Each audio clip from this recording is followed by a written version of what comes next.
What's up, guys? So today on the podcast, we have a sort of last podcast of the year episode. So we're going to talk about setting some goals, resolutions, whatever the heck you want to call them. I call them goals. I don't like. I don't really like the idea of like resolution. Resolution is just a firm decision, right?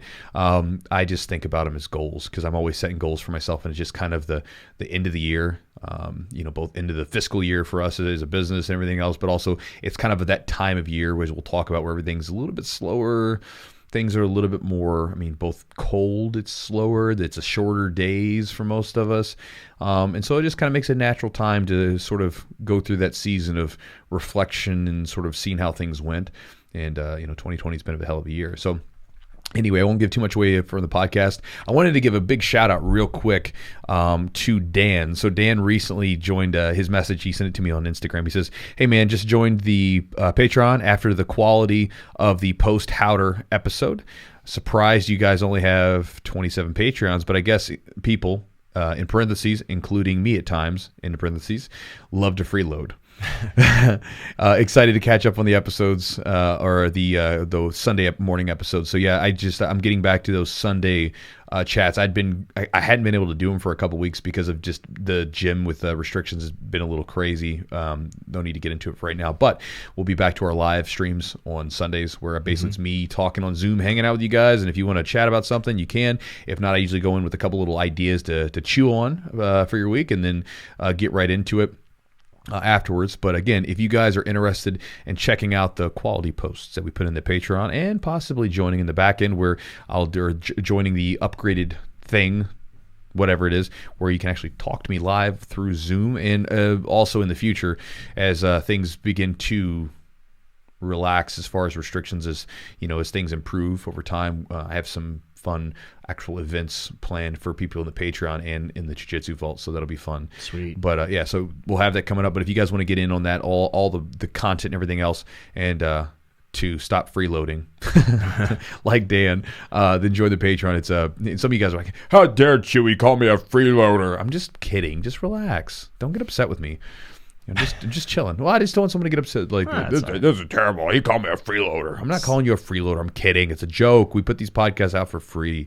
If I didn't want you to be a freeloader, I'd charge for you. I'm not doing it, so it's okay. You can freeload if you want to. You just had a whole argument with yourself. I did. This is what I do with Jess all the time. I have arguments with Nick. She's probably listening right now going, he's doing it again. But if you guys want to check it out, it's at patreon.com/the Jiu-Jitsu podcast. Again, every episode that we do, we typically have podcast extras. There's videos in there. There's all kinds of cool content in there that'll keep you busy for at least a month or so. Depending on how deep you go through it. So you can check it out, and it'll support the podcast directly. You can get access to the different stuff that we have coming up in the future. And also big thanks to our sponsor, Charlotte's Web. Charlotte's Web is the CBD of my choice. It's the stuff that I use. I enjoy it. I like it. Recently keep having more and more people, because I give samples away to people. I keep giving samples away to different people who've never tried it before, and then they come afterwards and say, "Hey, what's the milligrams that you use, or which product did you give me?" Whatever, that kind of thing. And so I like that. It makes me happy that people are getting something from it. And so again, I encourage you guys. There's a lot of charlatans out there that promote crappy products that don't work. Because most of us, if we've been sold to before, there's always this feeling that, if you guys ever watched The Peanuts with Charlie Brown, we all sometimes feel like Charlie Brown with Lucy, where Lucy would take that football and she'd put that football down. And then, she would say, "Come on, Charlie Brown, kick the football." And as soon as Charlie Brown would get ready to kick the football, she'd pull it away from him and he'd fall on his butt. And we all feel that way because we've all bought something and you get excited. You're going to get this thing. It's going to be great. And then you get it and you're like, this thing sucks. You know what I mean? It just does, right? I've even got people have messaged me before, and people have messaged me before that they want to promote a product on the podcast. And I'll say, "Okay, send it to me and I'll check it out." And it's like garbage. It's like, no, I can't promote this. It's like, I can't promote this. Like this, I remember one of them, it was like a little massage gun. Put it in, pull the trigger, and the damn, first off, as soon as I dig it into the muscle, it's it's like didn't have any power. Yeah, it didn't have any power. The motor's going, and then as soon as I dig it into the muscle, it goes it's like struggling. I'm like, what the hell kind of piece of crap is this? So I was like, I'm not putting this stuff on there. But anyway, getting back to it, if you guys want to check out their stuff and try it for a month and see if it works for you, because I will be honest with you, not everybody seems to get the same benefits from it. Some people are like me, and they're like, man, this stuff is amazing. Other people are like, you know what, I don't really feel it. And so I encourage people to try it out and see what you think. Again, the tinctures are great, and I'm a big fan of their sleep gummies. Try them out, see which one you like. But you can go to their website at charlottesweb.com, use a promo code Jiu-Jitsu, and save 15% on the order, and you can try it out and you can see what you think. And if you like it, great, keep going, make it a part of your regular supplement routine. If not, no big deal. You can just go your own way and that kind of thing. But again, I just want you to know that if you try it, it's the same stuff I use. I'm not trying to be Lucy with the football with you. I'm just letting people know because it's important for me. Because again, everybody's on a podcast being like, "Hey," I mean, every podcast does. Every podcast has like a ton of like advertisements because that's how some people. That's how a lot of us we make a little bit of money on the side to keep the podcast going, to buy equipment, to make rooms and stuff like that. But at the same time, I'm not ever promoting anything where I'm like, I don't use this, I haven't used it, or I really don't like it. Because again, I turn stuff down all the time. That I'm like, look, I get it. You guys would pay me some money to do it, but I don't want to because.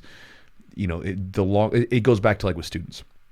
Years ago, there was a black belt. I'm not going to talk about what it was, but basically they were selling this like protein supplement, and they were talking about how they're losing so much weight and whatever else from it. And I'm like, I was curious. I'm like, man, really? How are you losing all this weight? And so I sent him a message like, hey, whatever, like how much, like, does this really work? And their response to me was, oh, bro, you need to start selling this stuff. I'm making an extra like I think it was like $2,000 a month from selling it to all the students, whatever.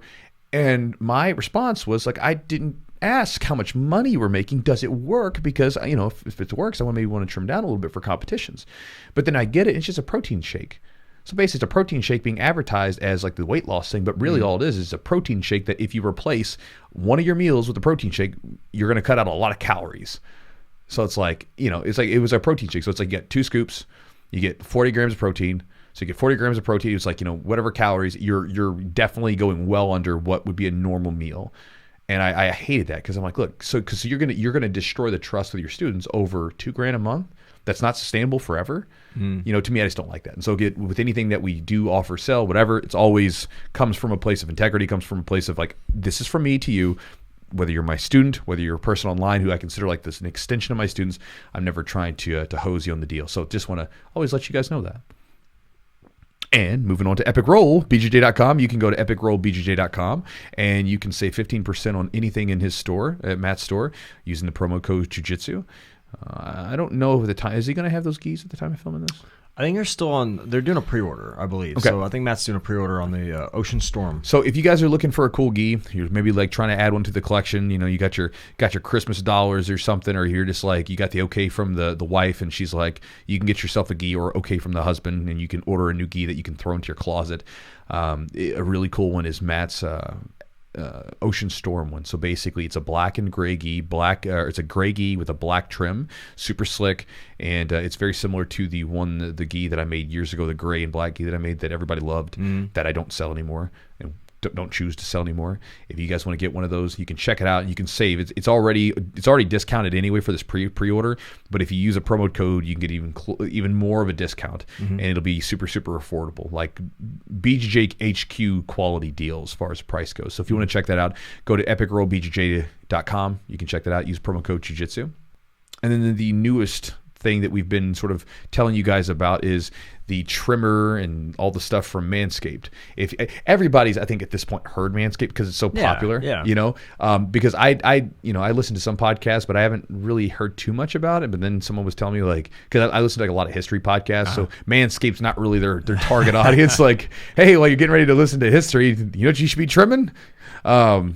But with with Manscaped, they sent us some trimmers and some of their other like it's ball care products. It makes I feel like a little kid like talking about my balls, right? It's like I would have never thought about it. It's one of those things I would have never thought about it. Like, with a trimmer, and all this stuff that comes with it. But the trimmer, I've used it.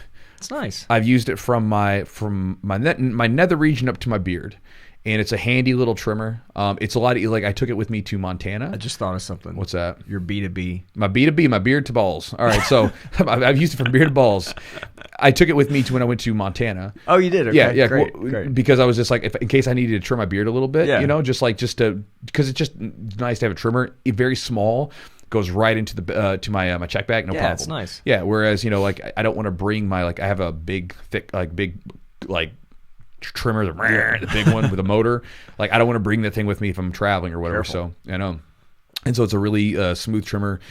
So again, if you want to check that stuff out, they've got a bunch of cool products. They sent us this package, and if you're interested in what they do, it would be worth trying. What did they call that? It's the Perfect Package 3.0. It's like so you use promo code Jiu-Jitsu, you get 20% off. Okay. And then free shipping, and it's got it's got the trimmer. It's got the trimmer. It's got like the deodorant and like the lotion, and then it's got like a nice bag with it. And it's got boxers and stuff. So it's got like everything in it. And it's got like a little carrying case too. Yeah. So if it's you really guys, nice. Yeah. So if you want a small handy trimmer that you could easily take with you on trips, depending on what you need to do with it, check it out. Manscaped.com, promo code Jiu-Jitsu, save to 20% on the Perfect Package, and again, you get free shipping with it. Yeah. And let's get to the podcast.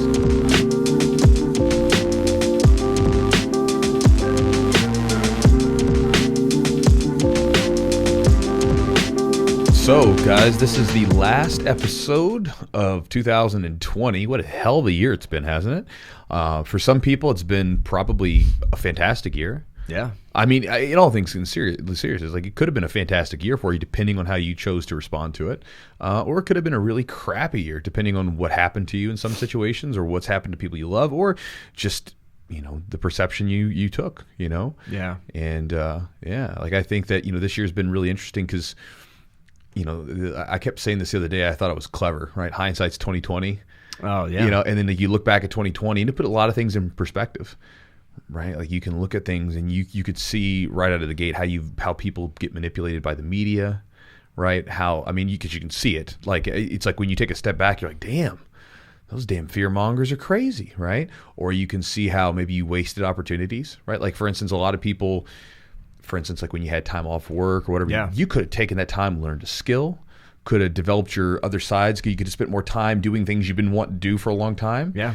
A lot of people got stuck on their phones, or get stuck. Like it's like you could have done something with that time, right? Or you could have just because I know like when the thing hit, I was doing all kinds of stuff, and like I was busy. I was busier probably during the quarantine than I was regularly because I felt like I was like.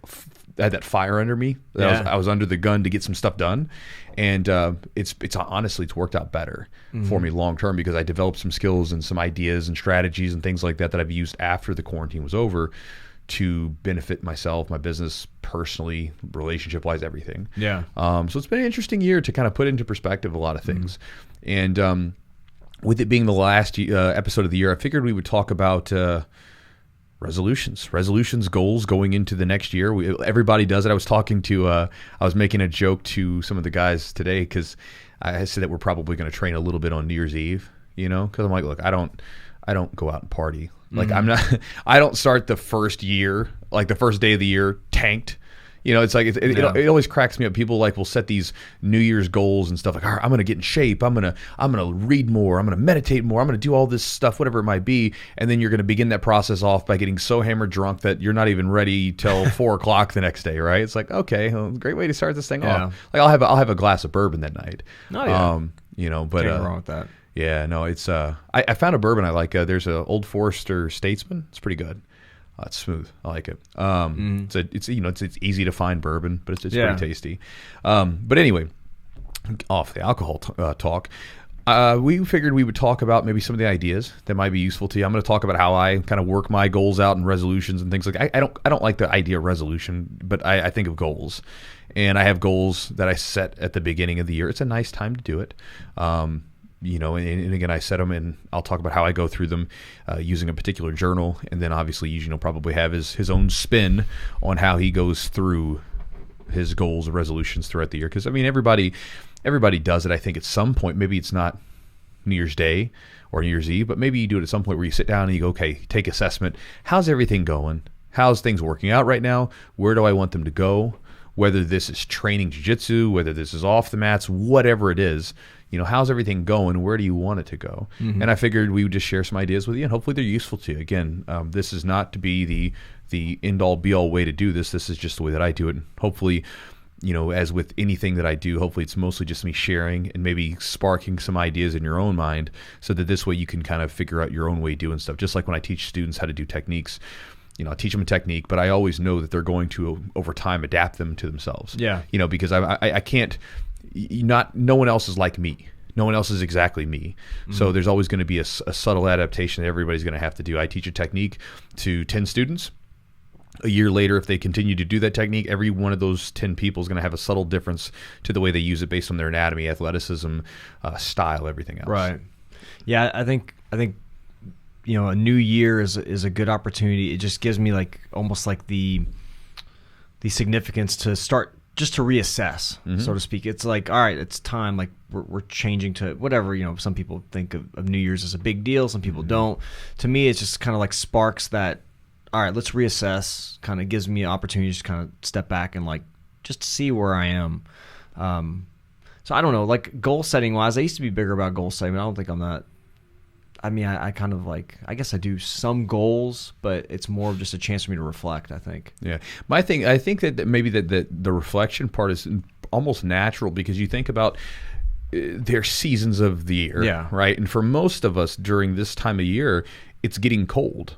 Right? Not everywhere, because obviously you might live in Southern California and it's sunny and mm-hmm. warm, right? But for the most part, most of us are going down to this sort of cooler period, mm-hmm. both, literally and sort of metaphysically, right? It's like everything's cooling down. Like you think about the time period that most people are this time of year. We kind of let our diet slack a little bit because we're eating some, from Thanksgiving to Christmas and stuff like that, and Hanukkah and everything else that people celebrate, right? You kind of let things go. You say, you know what, I'm going to see family, and I'm going to let my diet slide.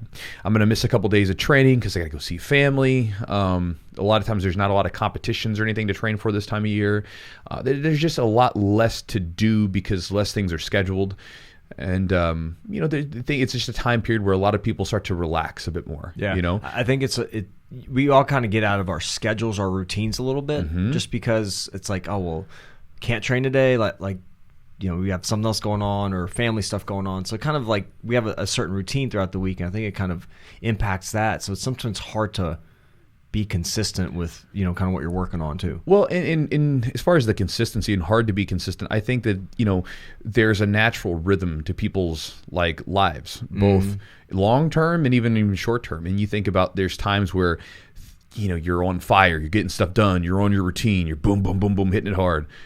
And then there's times where you naturally sort of get into these sort of slumps or lulls and things like that. And sometimes I think it's a good thing, right? Because it's these periods of where things dip into, where you're kind of relaxed a little bit more, where you can more easily, when this is kind of where I was going, was kind of take a perspective. Yeah. Because when you're in the middle of the heat, when you're in the middle of getting after it and grinding, and you're just boom, boom, boom, boom, boom, constantly on the schedule, getting everything done, those days can fly by sometimes, and mm-hmm. it can seem like you're getting so much done and you're just going.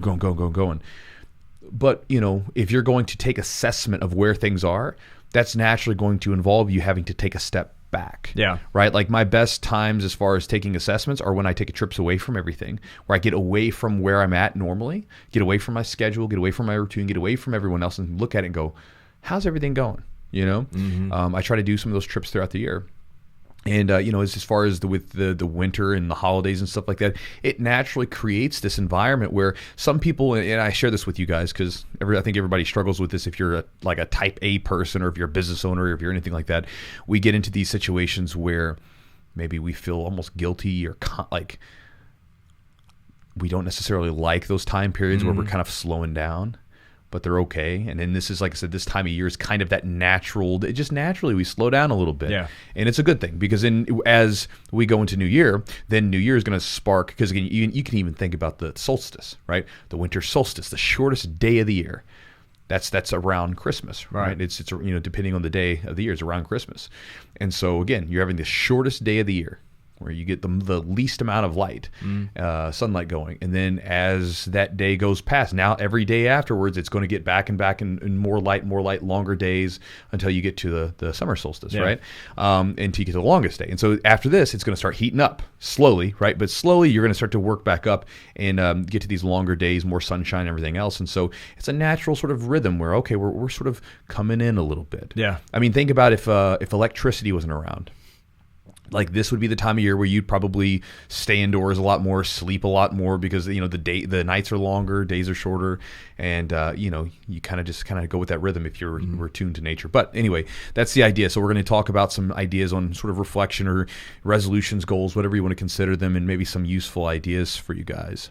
Yeah, I think it's important to have like that period of hibernation almost, like the period of taking a little bit of a break in a way, like slowing down, I guess, more than anything, just slowing down because it gives you, like you said, you can't, burn the candle at both ends all the time. Like you can't train 100% all the time. You have to have like, ebbs and flows, and that kind of, it's almost like you build momentum and then you go into, that we feel kind of re-energized. I think, when you said you take those vacations, those solo trips, you're kind of re-energizing, you're kind of collecting, kind of taking a, kind of thought of what you're doing, where you're at, and kind of where you want to move, and it gives you some inspiration to, because you get a little rest too. Yeah, well, I mean, even like when I was out, like just in Montana, I was only there for a few days. When I was there, I mean, I was still training a bunch, but I wasn't around anyone else except for the periods where I was hanging out with Andy and his teammates. Otherwise, I was walking around town by myself. That's cool. And checking some stuff out and checking some of the scenery and stuff out. I was just by myself. It's during those periods where my mind just starts to think. And I kind of was like, all right, what is like kind of like looking at everything on the table? What's really important? What do I need to work on? Where do I need to move next? Yeah. And so like that's I love those. And we'll get to some of those because what I'm holding right now. If you guys watching the video, if you're not watching the video, I've got my black journal. This black journal is my this is my sort of goal journal / a reflection goal journal. This is like my life journal. This is the thing where like it's I've had it for about 3 years now, and I'm only halfway through it because I don't write on it very often. Okay, it's very like it's periodic, and as I'll talk about more in just a second. And it's been very useful for me because it helps me like keep things into perspective. And whenever I go on these trips, I take this with me so I can write it and be like, all right, let's take a look at everything that's going on. Where do we want to move next? Is it blank? Like there's no prompts or anything? Yeah, there's no prompts. So basically, it's a blank journal, right? That's there, and this was actually sent to me from one of the viewers in 2017. Gotcha. One of the viewers sent me a really cool pen. And a really cool pen and a set of journals. So, awesome. Let's get into it. All right. So getting into it, like most people, I think, or most people think about it, I set goals. I set goals on a big level, like yearly goals. I have quarterly goals. I have daily goals. Yeah. Because it's basically, it's like you got to do something, right? So for instance, this is just me. I've got so much stuff going on that if I don't set some goals, and I still drop a lot of stuff off the table. Eugene will tell you, I miss a lot of stuff. But if I don't do some goal setting, I just miss everything. It's so easy. It's so easy to miss all these little things going on. So typically speaking, what I'll do is I'll start off and begin, and let's see here, by starting off with like a particular set of goals. And so let me bring one. Is there a certain do you have certain specific categories for goals? Like this is going to be a jiu-jitsu goal. This is a wellness goal. This is a business goal. Do you like to do in those kind of categories? Just kind of whatever. I like sort of starting off with a vision, I guess, and maybe that's a better way to start this thing off. Okay. I start off with a vision, right, where I'm like, I think about what do I want things to look like, and I try to get down to a very granular level, right? So basically, not just thinking about I want to make a lot of money. I want to do this. Like it's very specific. How much money am I making? What am I doing to make that money? Like how are my days looking? What do I get up and do in the morning? What do I do in the evening? Like what do I do in the middle of the day? Who's working for me? I mean, all these little things. I try to get down to where like I'm going through my like living my life. And this exercise typically takes a couple hours. I'm just sitting there kind of thinking, well, how does that look? I have a particular, like Jess knows it. I have a particular vision for where we'll be in a couple of years. Okay. And she knows it. And it's like I've got it down to, I'm talking about like the home we're living in, like what our days are looking like, what time she sleeps in till, what time I get up at. I mean, all these things. I try to get that image in, because then if you keep thinking about it, it becomes very real, becomes much more, I can see that, right? I can see that I can make something happen. And I'm one of those people, I really believe, like, you know, you attract into your life what you constantly think about. Like, you know, you're going to do that. Like, I feel like it's like one of those things where, like, for instance, say we all have a negative friend, like the person that's like the Debbie Downer, got the black cloud hanging over all the time, and that person always seems to have the worst days ever, right? Always. You don't want to be around them, because you know it's going to be like, how's your day going? Oh, it's going rough. Oh, hell, here we go, right? Always. And they attract that into their life, right? And then you have your other friends that are always out doing stuff, and you're like, man, this person always seems to. I think that starts from you, because I think that the way that you are internally, I think, is what the outward reflection of the world's going to look like to you, and the way it's going to be. So if you come into the world with this sort of like that negative mindset, everything's just going to be shaped from that place. Whereas if you have a different perspective on things, it's good. And this isn't some sort of like metaphysical. You're bringing it into your. Like I'm not saying that. I'm just saying that the way that you proceed through your life is the way it's going to change. Because again, there was a really cool quote. Do you think there's some of that though? Like that kind of, I don't know, quantum or whatever. Like, yeah. So I read a book. Joe Dispenza. I forgot. He's actually a chiropractor, but he does a lot of this. He's a speaker and does a lot of this stuff. And so I read his book, like basically about attracting. Like you think that you visualize, law of attraction, and these things come to you. And I think part of that, I think there's got to be some truth to it, because you kind of motivate yourself towards that, towards your goals, or towards what because you kind of inadvertently you're going to work towards them. You're going to make decisions that lead towards those goals. Yes. And then the other thing is perspective. You hit it on the head. I thought you said perspective. So like some people may see this situation arise and they'll say, well, this situation, maybe it's if you have a negative lens you're viewing it through, then you're going to see this thing as negative, or the situation as negative, where somebody else that has a different kind of lens on the situation will see it more, maybe find some more positives or some things to learn from from the situation they're dealing with. Well, I think to me where it comes from is that it's like your actions are what are going to determine what happens, right? And your actions are going to be shaped by the way that you perceive everything. So the things that you just you are, right? You are right now the same person you're going to be 5 years from now, minus the books you've read, the things you've done, the people you've met, all these things, right? But you are the same person essentially. The actions you take, the books you read, the people you meet, the things you decide to do on a daily basis, all of those things are going to be the things that decide who you are in 5 years, right? Okay. So, for instance, like one of my students I talked to him this morning. He has a chipped tooth, and he's been with us since June. Just recently won his first competition. Ron, proud of you, bro. But he had a little chipped tooth, and I was asking him, because I never really noticed it. And I was like, hey. It's the same damn tooth. It's like, I think it's the same tooth as me chipped. Twins? Yeah, right, twinsies. I was like, how'd you chip your tooth? Did you do jiu-jitsu? He's like, no, I got jumped last year. I was like, oh. So then we started rolling, and I'm looking at this kid, and I'm like, man, this kid, it's like, I don't know, because I haven't asked him. I'm going to ask him after we're done rolling. He's here because he got jumped. Yes. So he was faced with the situation, very similar, right? Like a lot of times initiatory situations that create a transcendent sort of change in our life. We a lot of times don't ask for them. We don't ask for the situations to happen, but they happen, right? True. And they change who we are for the better or the worse. And a lot of times the better or the worse depends on how you roll with it, right? Yeah. So for him, he got jumped, and I asked him at the roll, I was like, did you come into this gym because you got jumped? And he said yes, and he explained a little bit more about what happened. So, okay, cool. So that kid had a situation where he got jumped. Now, that could have caused him to just go down a really negative place. Yeah. But he came into the gym. So he said, you know what? I didn't like the way that felt. I'm going to change. Right? And that's a cool thing, because now he took a different perspective. That could have broke him. Right? Because it could have sent him down to depression. He could have had issues with trauma. He could have gotten addicted to drugs. He could have killed himself, whatever. You don't know what happens. Sure. It could go crazy. You could go down that really dark place. But he said, you know what? I'm not going to do that. I'm going to go this direction. He started training, and he went into a competition recently, was able to physically dominate another person and put them into a submission hold. So, that's a cool thing for him. He was so excited about that match afterwards, and it makes more sense now, because it's like, I recognize that because I was that kid. and he's not a kid, but he's a he's an young adult. But I remember being that person where like I got jumped, I got beat up, and I wanted to be physically strong, and so I sought those things out. Right, I started lifting weights, and I started got into wrestling, and then into MMA and Jiu-Jitsu and all this stuff, and I sought those things out.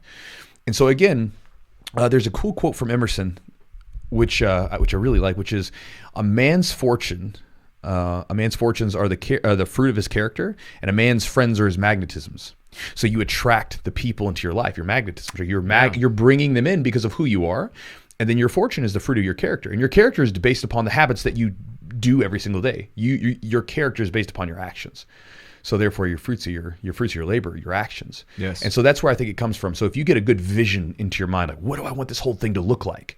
Right? What would be the perfect life? And again, it's never going to be quite what you imagine. And even if you hit those goals that you set, it's never going to be quite the way you thought it was. But having a vision as to the way you want it to look, it's a really helpful thing. I remember one of my mentors told me to do this years ago. He said, look, just go write down what you want your life to look like. He's like, I do this every year, and he's a very wealthy guy, owns a ton of real estate, owns a couple other businesses. I'm like, so if he says it's good, it must be a good practice. So I do the same thing, right? I go get away from everyone. I write down my goals and everything else, and I get a clear vision as what the hell this whole thing's going to look like. So this way I can say, okay, well, how do we make that come to fruition? And so again, I will start with a vision. Okay. And sort of design, what does that life look like? So this one right here, this page, you can't really see it. You mean here? No, it's fine. But this page right here that I'm looking at this was from 2017, and this is when I was basically going through a situation where I had a ton of really cool opportunities. Only problem is that I was dealing with so many opportunities that I didn't know what to do. Right? It's one thing like when you're limited. It's a lot easier to decide where am I going to go. I've got two choices, here, right? Like if you go to the fork in the road, you got two choices, 50-50. Let's just pick one.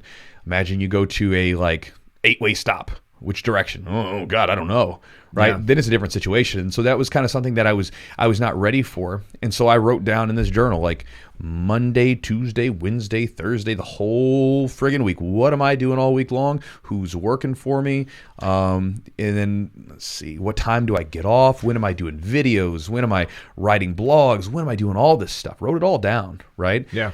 And then from there, I had my goals.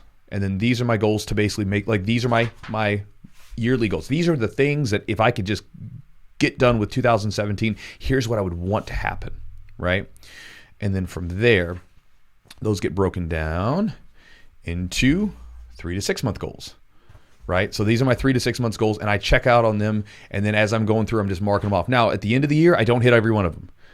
And I keep track of at the end of the year, I will write down which ones I hit, which ones I didn't. And then I write down my next set of goals. And it's like, if I didn't hit them all, I'll see what I can do. Because some of the goals, I thought I wanted to hit them. And then later on, I'm like, really wasn't what I wanted. And so I just kind of let it go. How'd you decide that they weren't goals that maybe that fit what you wanted? Well, like as I said before, sometimes as you're moving towards something, you think it's what you need to do. But then sometimes you realize you don't need to do it. Right? So there's sometimes where, like when you get that idea, the vision in your head, sometimes it's maybe not... Sometimes you're moving into unknown territory. And so you have an idea of how you think it's all going to work. Yeah. But then once you get into it, you realize, it's actually going to work a little bit differently. Right? Like I think about, some of the things that I've done, like not everything's worked out exactly the way I wanted it to, and it didn't need to. And so sometimes you just say, you know what, that goal really, I thought it was cool, but I'm going to let it go. Mm-hmm. I'll let that one go. And then some of them I have to just say, this is something I got to double down on, So, but I break them down, and then to kind of go backwards just a little bit more with those quarterly goals and with many of the goals, I kind of have to go, all right, what do I have to do every day? This is a big thing for me. I try to make daily habits, because if it's not something I do daily, I have ADD. I swear I have to have ADHD or something. I'm just crazy. I'm all over the place. Which is a gift in some ways. Can be, yeah. Yeah, so it's there's an idea, the genius, right? Today, in today's world, we think the genius is the person that has the IQ of 140 or whatever, right? Back in the day, everybody, the way that it was thought is that everyone has a genius in them. It's about you figuring it out, right? And we all kind of know this to be true because, say there's a guy who maybe he doesn't have an IQ of 140, but he's an amazing craftsman, right? The dude can just craft things with his hands, right? And he can do it in such a way. Now, if you were to give him an IQ test, he might not score worth anything. Right. But if you give him his hands, he can make something beautiful, right? And so every one of us has a genius in us. Anytime you have a sort of transcendent gift or talent, it pulls from something else, right? Maybe. It's like maybe you have like this much. I think everybody has a certain amount of like resource to work with. And as we start to expand in one way, it pulls from the other. Like if you read biographies on people that are like ultra like successful in certain areas, a lot of times they really sucked in other areas. Sure. It's not this idea of balance and well-roundedness is kind of like it's a crapshoot because it doesn't really exist. Like most of the people that excel, they have a really like it's like when you watch like an MMA fight, right? You can't be the best everywhere. Right. But the guys that get the best somewhere, they're typically not the best somewhere else because there's like only so much time, so many places that they can be good. You can only be really amazing in a particular area. You can't be amazing everywhere. So you got to pick something. And like even like I was reading about birthday candles, and they said that I guess the idea of the birthday candle was the flame, and they said it was a reminder of the genius that's in you. Right. So instead of it just being like a year, and again, I think there's probably different interpretations of that, but basically it was this idea that there was a genius in you, and that candle was to remind you of the flame that's in you, that genius is inside of you. Right. Again, that there's every one of us has something in us, some particular skill, gift, something that can be exercised. And so I don't know why I got on that, but we're just talking about just kind of excelling and just, I don't know. But going back to the thing is ADD, right? Like I bounce just like that. Did you see that tangent? That's me all over the place. I have these ideas. And so I'm like that very much with everything that I do. I have a bazillion ideas, and my struggle is not coming up with something new to do. It's to basically like I have a box of ideas at home. I just put them in the box. And if I get a new idea, put it in the box. I got to focus on what I'm doing now, and then I'll come back to it later on, pick a new idea, right? But my quarterly goals, I'll break those down. Okay, what do I got to do every single day to make this happen? What do I got to do, right? And that's the way it starts, right? Like, okay, what's the daily habits that I can do to make these things happen? And then so this way I can know that no matter what, I'm making constant effort. And a lot of times those quarterly goals have to be broken down into chunks. Because sometimes they can seem overwhelming, so I have to break them down into chunks and then slowly chip away at those chunks, and then through the daily training, daily habits that I'm doing, and then work towards them, and then every quarter I'll just kind of see where I'm at, and so this journal that I have right here, I only write into it every quarter or whatever, just when I'm seeing stuff, or during particular moments where I really want to jot something down, because if I feel like if I'm having a transcendent experience in my life, I'll write down in it. Otherwise, it sort of remains dormant, and I'll just look through it from periods of time. What's interesting is, and I was telling one of my students about this, I have old journals from back when I was a young guy, and I wrote down these goals sometimes, and I would forget about them, but then I would look back at them, and they came to fruition. And some of these goals were goals that I thought were almost impossible at the time, like particular monetary goals or training goals or life goals or whatever it might be. Sometimes I thought they were like, it's not going to happen. Like, I'm going to write it down because they say you're supposed to, but it's like, this shit ain't happening. And then it would happen. I was like, well, this is crazy. It happened. So I think I'm a big proponent of journaling. I think it's a really important thing. By the way, I have a journal coming out. It's like a training / journal with prompts and stuff like that, just to kind of get people started. But that'll be out sometime in the next in January, because I'm not going to compete with the Jolly Fat Man. He always wins. Yeah, he always wins. So, but that's the way that I set mine. So like on New Year's Eve, maybe a day before, I'm going to sit down with this thing. I'm going to write out. I'm going to look back at 2020. What did I set to do? What did I get done? Because there were some things that I couldn't do this year that I wanted to do. Like I wanted to run a retreat at the gym. I wanted to have people come out. Couldn't do it this year. Bummed out.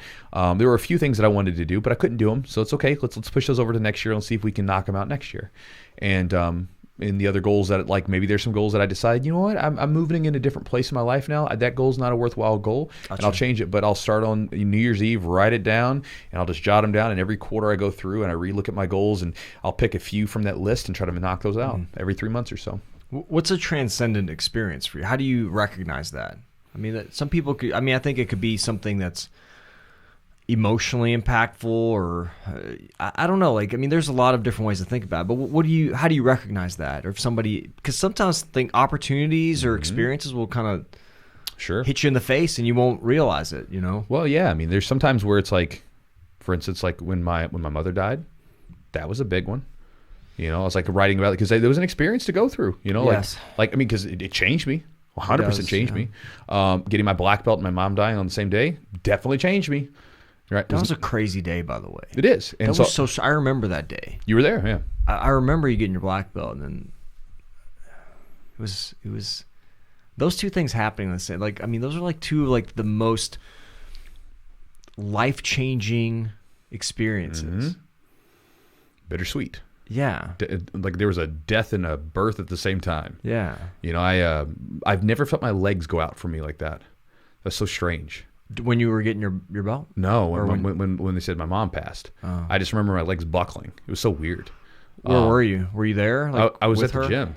Oh, No. you were at the gym. Because I went to the gym because my mom had been sick, and at this point she was in hospice. So Right. she's literally like, it's like, because a couple days before, it was like the last time she was coherent. We talked, Yeah. you know, and then they took her to hospice where she's just there and they're just kind of managing pain, I guess. But at that point, she's a corpse with a heartbeat, Yeah. you know. And so you're looking at it, and then when I was like, I'm just gonna go to the gym and I'll come back right afterwards. And we were gone for a couple hours because we were having a seminar, and then they promoted me in the middle class instead of like the later part. Yeah. And then I remember walking over, and then my buddy hugged me. My buddy Derek hugs me, says, "Hey man, I'm sorry." And he didn't even say what happened. He just told me, like, "Hey man, I'm sorry. Like, I'm so sorry." And the way that he was hugging me, I could tell something. And I remember just like folding. My legs buckled. I was like, "Oh shit," you know. But I wrote that down into a journal because I'm like, man, this is a weird time. Like, this is such a weird thing. And like trying to process it. Transcendent experience. I remember going to different competitions and doing different things, and then like the way that the whole situation happened, like, this is interesting, you know, like just different feelings I had. Sometimes it would be like a business goal. Like I remember hitting a monetary goal before, like money. I said, I'm going to have this much money in my bank account. I hit that goal and like, well, it's there. What now? Like, you know what I mean? So I thought that goal was impossible. Yeah. It's not impossible, apparently. I remember going to a particular meditation camp where I got done and I came out and there was like a buzz in my body, right? Where I can't explain it, but there was like a buzz where I was much more calmer and I felt at ease. Yeah. I remember that before I went, I had this thing where I would always bounce my leg a lot, right? Like where like shake, like I just like kind of sit here and you can kind of see me doing it right there, just kind of shaking. It's almost like getting energy, or you have to be moving or something. Something, yeah. And I remember it was interesting because I noticed it, and then I remember it stopped when I got done. I was just much more relaxed and at ease. And I always notice it when I look at people. I can see their legs twitching and stuff where they're fidgeting and they can't sit still. And I could feel certain feelings and see them coming up in me. And I'm like, this is a neat little newfound thing that I have, skill, gift, whatever. Like this is a neat thing, and I notice it more. And so that was a neat thing to go and just kind of processing everything that had happened and kind of how I was feeling. So there's all these different experiences. It really just comes down to when you notice something meaningful, where it's a boom, it hits you. It's like, man, this is something. You can write it down, you know, and so it's something like that. So it's a very intermittent journal, but mostly big experiences, and then that have to do with me becoming who I want to be, and then or towards that vision that I'm working towards, and then the quarterly, like where I go and knock out goals, and when they're knocked out, I can cross them off the list and move to the next thing. Do you do any weekly stuff, like weekly goals? Oh, yeah. So my weekly, I don't have it with me, but my weekly stuff goes on a steno pad, like just like a yellow steno pad. I have like the big one, and I'll write down on Sunday. I'll write down exactly all my stuff that I want to get done that week. It's all down there. All right, this is the game plan for this week. Here's what we're going for, and then I go after it. And then again, I don't hit everything on there, but I hit most of it, and then kind of move on. Yeah, the one thing like for me is I've got all these things that I want to do. It's just how do I have a hard time like focusing, like or picking a direction. I almost feel sometimes overwhelmed.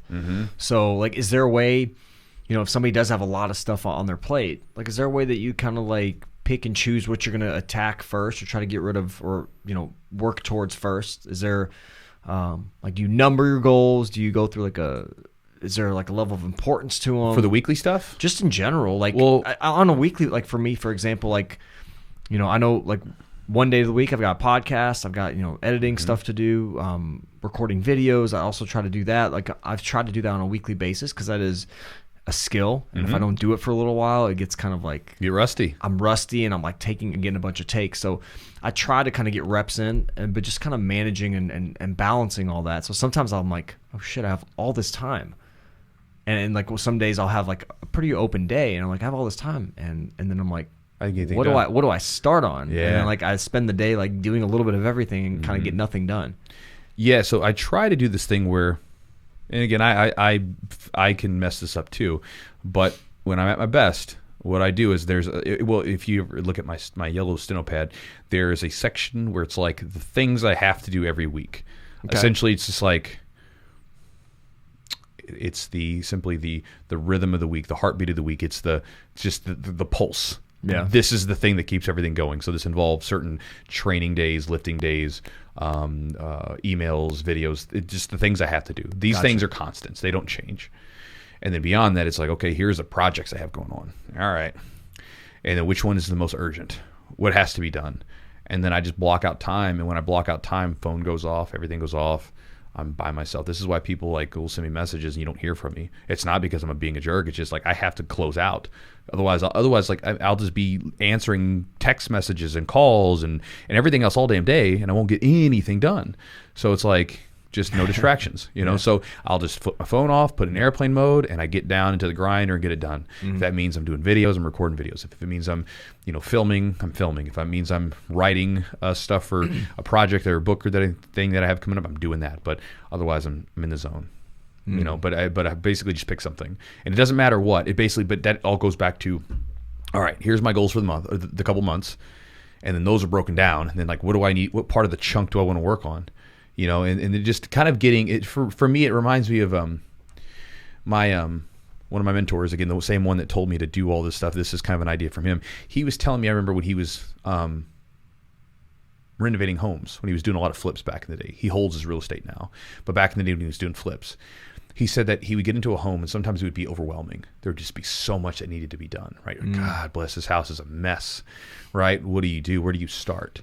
So what he would do is he would just go around the house and write like a game plan up for each room. Here's what this one needs. This is, all right, cool. Got my game plan for the house. All right, one room at a time, right? Boom. One bite at a time. If you want to go back to that Andy Stump podcast, Keep the World Small. Yeah. Right? Like just finding a little chunk that you can get done, get it done. And if you have everything lined out for that project or that thing that you're trying to work towards, then if you simply just say, okay, well, here's the chunks I need to get done. Let's knock out this chunk, and then we'll knock out the chunk later, and you just kind of chip away at it. But it's hard if you, like you said, if you've got a lot of irons in the fire, you have to kind of like prioritize some of them, and then just focus on one little thing at a time. Otherwise, it's really hard, especially if you're. And again, this is true for most people, like with like the entrepreneurial stuff going on where you're running businesses and stuff. It's a chaotic mess sometimes. And you almost have to be okay with that because it's going to be. Yeah. But creating some focus is helpful. Yeah, there's not an exact blueprint for it, I mean, there's kind of guidelines, but it's like nobody does what you do. Like nobody's Chewy. Well, and nobody's going to do it the way that I do it because they're not me. And so like you can like in this goes back to it, like for instance, like they'll say successful people wake up early. Not all of them. I know plenty of them that don't wake up early. Like I know plenty of guys that are millionaires that don't wake up early. They stay up late. Like that's when they get the some of their best work done in the wee hours of the morning, right? That's when they like in the late nights, right? That's when they get their work done. So that's when they feel comfortable. You got to find your own rhythm with stuff, because it's like we look to people's blueprints, or we look to people's like their things as blueprints, but they're suggestions, and you take them and you should be messing with them. Just like again with the technique idea, you take a technique and you're like, oh, okay, I need to adjust this one to make it work for me, right? It may not work right if you do it their way because their situation is different, right? Like I don't wake up at 4 a.m. 4:30 in the morning. I would like to, because I actually do like waking up early. Problem is I got to teach class at like 6 to 7 o'clock. Sometimes I'm training sometimes from 6 to 8. Yeah, it's late, bro. So if I've got to get up at 4 a.m. and I'm training till 8, I'm not getting to sleep till about 10:30 or 11 because it takes a couple hours for me to wind down after training. So then that means I've got like 5 hours of sleep. No, I'm not doing that because then I'm going to be screwed. So it's like I will wake up a little bit later, usually towards 6 o'clock to 7. And this allows me to then get to sleep to 10, 11. And I feel much more rested. That means I'm getting, between 7 to 8 hours of sleep, and I feel great. I get a lot of stuff done, and so I got to find the rhythm that works for me, not for someone else. Yeah. And so I think that that's a big thing is like, you listen to people and it's always just kind of like you have to adjust it for yourself. But that's kind of the way that I do it is with the kind of having that vision, breaking those goals down and then like focusing on one like little chunk at a time over the course of a week or whatever. And again, like day to day, it could change as long as I'm focusing on those projects that I have coming up for that specific thing or those goals that I have for that specific thing. Because again, the goals are written down. Yeah. So I know what my goals are for the next 3 months. This is what I'm working towards. I'll get more ideas, of course, and I can throw them into the box. But these are the goals that I'm working towards. Mm-hmm. Yeah, I kind of have goals in my head. I don't usually write them down. I think I'm going to start. You should. I will. And the thing for me, the problem with me is like I haven't really. I have a kind of a loose schedule in my head, but I need to be more strict about my schedule. That's the thing for me. That I know that like I've been trying to work on that, but like with the way that this year has gone, it's like our schedules have been completely uprooted and changed. So I think one thing I'm going to work on is like making, here's my Monday, my schedule, make it more of a consistent thing. And that way I know I have certain blocks because I have a really hard time like shutting it down. Like I'll like work a little here, a little there, take a little break. And then so I'm constantly kind of, my mind's never like rested. Sometimes I'm like, I'm not rested. Oh, like yeah. I'm always constantly like picking away at these goals that I have. And so it screws with me being present, like with my kids, because my mind's kind of like, oh, I need to get this thing done, get that thing done. So I think for me, being able to like make like clear boundaries on my time, which could be, I'm going to go to a different place. I'm going to go to the office and do certain things at the office. And when I'm here, I'm working. And then when I'm home, I'm not, just separating that. So I think that's something that I need to work on, is making more of a strict schedule for myself. I've done that before. Have you noticed a situation where if you work like that, where you're picking at stuff all the time, do you notice you don't really get much done? No. I don't get much stuff. Yeah, see, that's the way I feel. Like I feel like if I'm not all in, I feel like I don't really get anything done. I feel like it's like I might have the intention I might be excited to get it done, but then when I'm taking that time where like time away from other stuff, I feel like I don't even get anything done. I feel like for me, this is something that I struggle with this too, because I can always I really enjoy my work. And so I can work endlessly. Well, there's always something to do. Well, there's always something to do, but I enjoy it. Yeah, I like it. It's fun for me, right? But sometimes I notice where I will have these bursts of energy and bursts of like killing it if I like don't do anything for a day. Like I'll go hang out and I'll literally turn my brain off. Yeah. I'll go hang out with friends. I'll go, well, Jess and I'll go do something, go on trips, whatever. And then I'll come back to it the next day or a day after, whatever it is. And I'm fired up. Yeah. I've had that distance, a little bit of patience, a little bit of absence from it. Now I'm like, my mind's recharged. I'm ready to go. But yeah, I can't do. If for me, I noticed and I do notice if I do this, that if I get into a situation where I'm not focused on one thing at a time, or if I get into a situation where I'm like, I feel like I'm supposed to be doing this and this and this, I don't get anything done. Yeah. I feel like it's like whatever time was used was a waste, and I don't feel like I'm very productive. It takes it's almost like accelerating. Like once I get to like that cruising speed, like it takes me a minute to get going. Once I get into the work, then I'm like, boom, I'm kind of like on a flow. I'm moving. I'm going. Right. Through That's stuff. that's why I turn off all my stuff. Yeah. Because I don't want to ding from the phone. I don't want anybody to distract me. Yeah. Because then it's like, if I get into the flow and I'm like, oh yes, I'm getting this video done, or I'm getting this writing done, or I'm getting this particular, building this new website, or whatever it is that I'm doing, or building out some sort of thing for the gym, whatever it is. If I'm getting all this stuff done and all of a sudden ding ding ding, oh god, it distracts me. So I don't want to be away from everyone. Yeah. This is Jess typically in the morning. She says that she purposely kind of just hangs out in the bedroom for a little while before she gets up, because she doesn't want to like get moving around doing stuff, because she doesn't want to disturb me. But yeah, I mean, that's like I said, and you also, going back to the vision part of it, there should be a vision for how do your relationships look. It's not just work and training and everything else. It's also like, how much time do you spend with your kids? Like, Yeah. what's your relationship like with your wife or significant other, your husband? Do you guys go on date nights? Do you guys go on date month or one date a month or something? What do you do? Yeah. You know, like for instance, Jess and I, we have a date night every week. Yeah. You know, and that's the time where we'll put our phones away and we just kind of spend like time with her and I, and we just kind of talk, and they're very present with each other, and we eat a bunch of food and feel happy. You know, It's very important. it is. You know, it's just kind of because we resync with each other. Mm-hmm. You know, I really feel like that. I feel like it's you know, every week it's like when we're working and stuff, we see each other, of course.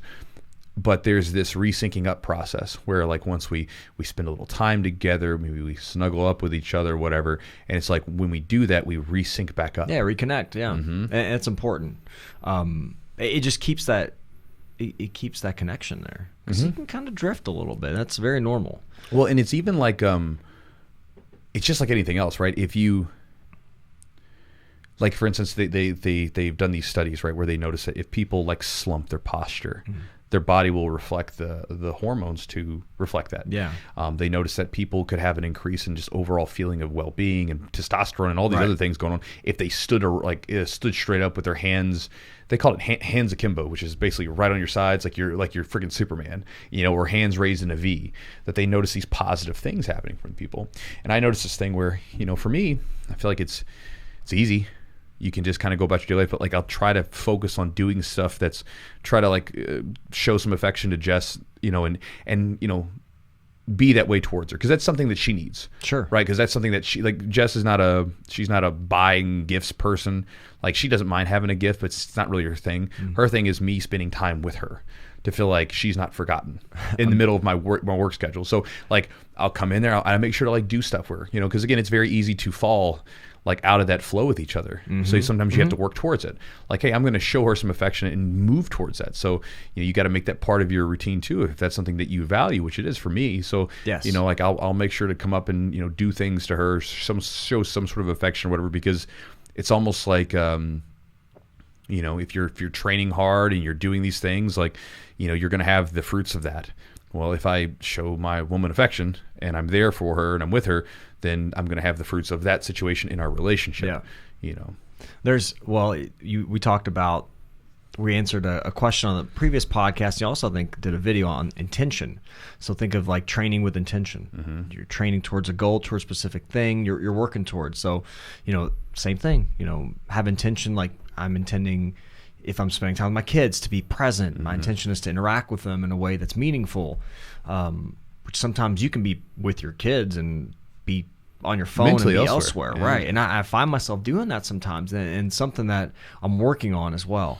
So that's something. And spending time, like when you're like, hey, you and Jess are going to spend time together, we're going to go on this date. The intention is to connect and have time together, focusing on each other and you know, building that. So that's kind of, the intention is very important. I think not just like I'm going to spend time with you, but do, like, you know, we were going to dinner and stuff. Like me and my wife we'd like look at people and they're on their phones and stuff. Like they'd be on, and I was like, oh God, like, leave your phone. And I would find so much. I would judge them like, oh, they're, you know, like, look at that, look what they're doing. Yeah. But you know, you kind of, it's a tricky thing, man. Cell phones are a tricky thing too. Having all that access in your hand. Leave it alone. I know. Just you have put to it just down. leave it. You have to leave it. Leave it out. Or you know, this is something that like helped me out. I deleted my social media apps for a little bit, and then I added them back on, and it like broke the cycle. Yeah. You know, like I got rid of Facebook and all that stuff, and then like later on I added it back off, but it was off my phone for months. Yeah, smart. And and then I added it back on, and now I use it as I need to, but I'm not on there scrolling. And you know, like when Jessica and I go to dinner, we don't look at our phones. If we get on our phones, it's because we bring up something and we're like, hey, what was that thing you were talking about? We'll look at it together, you know. But I don't want to, like, anytime I'm in person with someone, like when I'm at a restaurant or something like that, I don't want to look at phones. You know, this person's in front of me. You know, I mean, you think about like how depressed so many people are. It's like, you wonder, like, it's like people can't even have conversations with each other in person anymore. You know, it's like you're as connected as ever, but you're actually disconnected. Yeah. And our bodies are not. We're not adapted to having this electronic connection. Our bodies still yearn for a person-to-person connection. You know, our bodies look. You know, we friggin' have mirror neurons where we look at each other and we can absorb the feelings going on. And when we look at each other, that there's the mammalian part of us that absorbs those feelings. You know what I mean? Like if you look at someone, and unless you're like a sociopath and that person is upset or sad or happy or whatever, you start to absorb some of that.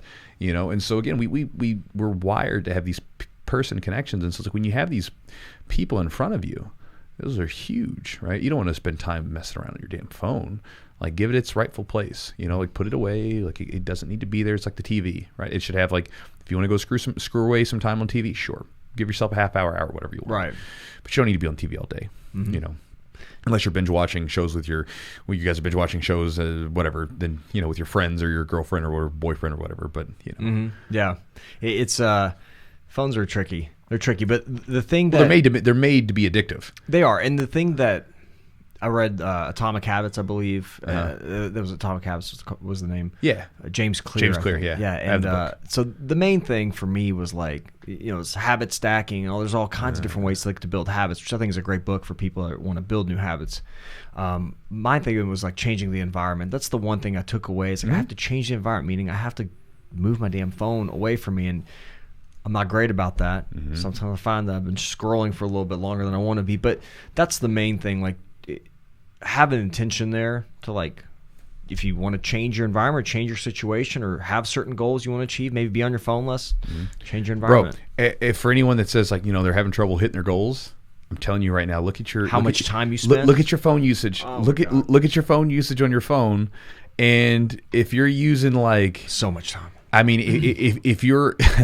if you look at it and you're, like, just disgusted with how much time you see used on Facebook or social media apps, then you need to do something. You know, you need to put on your big boy drawers, and you need to figure it out. Like, you need to give yourself you put that damn thing away, turn it off in airplane mode. I put my phone in airplane mode all the time. Yeah. And it's nice because when you do that, it doesn't ding, it doesn't bother you. You know, or even notice, like, here's the thing too. This is an important thing for anything. Like, this is noticing.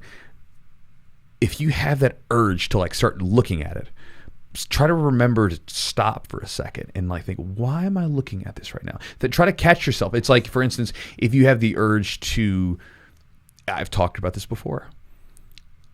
If you ever get a scratch on your nose, this is my little trick. I think this sounds stupid to some people, but if you do it, stay with me, or if you want to try it.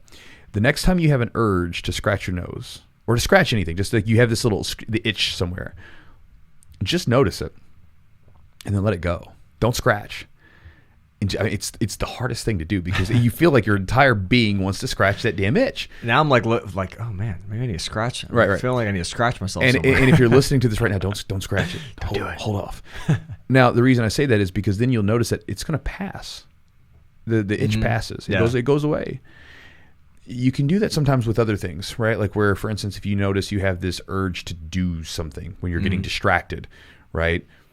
You get distracted with something. Try to figure out where's that coming from? A lot of times people, for instance, distraction comes from people's drive to avoid discomfort. Yeah. Right? Because a lot of people, that's one of the reasons why people do the things that they do is because, you know, pleasure is kind of the absence of pain. It's to avoid discomfort, right?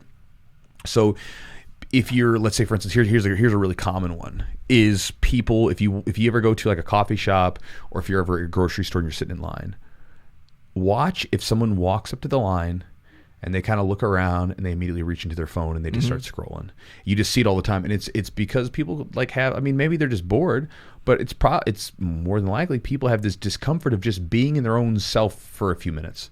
It just doesn't feel comfortable. You're like, what do I do? What do I look at? What do I, just be there, right? You don't have to do anything. But you see people, they instantly they start scrolling. I remember watching this guy, and he like instantly pulls his phone out. He's not even looking at anything. Just scroll. And then it was his turn, and boom, he puts his phone back in his pocket. And then like when he gets that scroll, it's like, man, like what are you scrolling for? What are you looking for? Just be there and think for a second. Relax for a little. Your brain doesn't need stimulation. But sort of take a step back. Why is it that you need to look at your phone? Like what's causing that urge?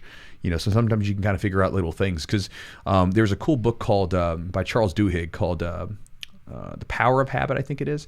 And he was talking about how there are these triggers where there's triggers for you to do a particular thing that you do over and over again, right? And environment and things like that all play a role into it. And in the book, he talks about this idea where he was working at his office, writing and stuff like that. He had this thing where he would want to go out and get a cookie. He would go downstairs, get a cookie, eat the cookie, talk to his friends, and then he would go back up and get back to work. Now, he noticed that because he kept eating these damn cookies, his waistline was not going in a direction he liked. So he's like, I got to stop eating these damn cookies. But he felt this urge to want the cookie. So he started thinking about, well, where is this urge coming from? What he noticed was, essentially, his friends were downstairs having lunch and stuff, and so he just started going downstairs and hanging out with them. And he noticed, oh, that was actually what I wanted. It wasn't the cookie. It was just simply I wanted to get out of my office for a little bit, right? So he started getting in his office, he'd go hang out, drink some water, and talk to his friends. Yeah. Stop eating the cookie. It wasn't really the cookie that he was after. The cookie was it was what he was getting from it, you know? And even for me, sometimes I remember back in the day where I would drink a little bit too much coffee because I would go to the coffee shop and I felt like I needed the coffee, but really I just needed to get out of the gym sometimes. Yeah. So I would also go up to the street. There's a park right up the street.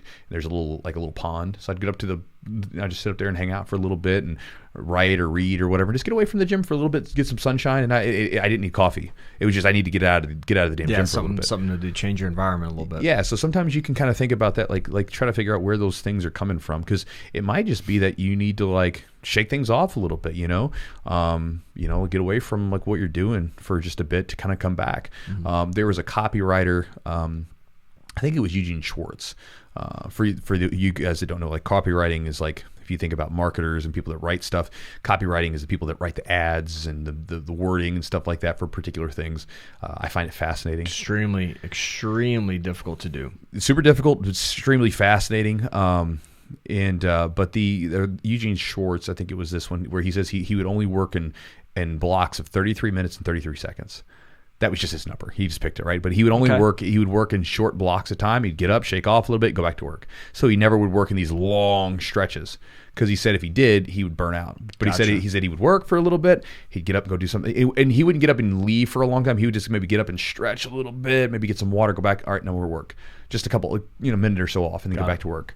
And kind of see what's going on. But again, those are some ideas on as far as your habits go. I mean, there's a million things written on habits, but when you're talking about being productive or being present with your family or essentially moving towards that vision that you have, if the vision does not see you scrolling on Facebook for 4 hours a day, well then again, let's stop scrolling on Facebook. I mean, if you guys need help with this, just take Facebook off your phone. It's not a big deal. You can check it on your computer sometime during the day, right? You don't need it. If you feel like you can't do that, then they got you. Yeah. If you feel like you cannot take Facebook off your phone, that's a problem, because Facebook is not a necessity for life, right? If you have it you can have it on your computer. You can just check it like you check your email, check it at noon and then check it at 6 o'clock or something. Check it a couple times a day, but you don't need to check it every 30 minutes, But if you feel like you have to have it, it sounds like an alcoholic says they have to have a beer. Yeah. It's you don't need it. Yeah. I think it can be, sometimes social media can be, like you said, some kind of fill time, but also it could be a way of procrastinating. Oh, it's distraction. Yeah. So that's what I'm saying. It's so a lot of times people will distract themselves in order to avoid discomfort. So let's say you're getting ready to do some really tough work, some work that's going to stress you out. You're like, all right, I got to really dig into this stuff. Just all of a sudden you're scrolling, right? Yes. In what is Stephen Pressfield calls it, resistance, right? So he's talking about like Stephen Pressfield said that when he was writing, he's a writer. He said that when he would get ready to write back in the day, he said he'd start sharpening pencils and he'd start arranging his desk. He would, do all this superfluous junk, just that stuff that doesn't even matter.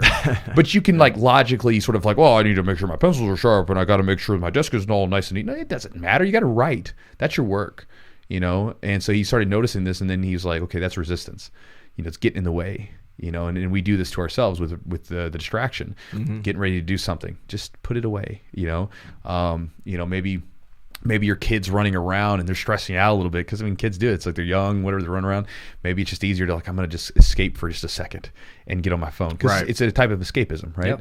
And then even sometimes people escape with training. You'll see people that overtrain.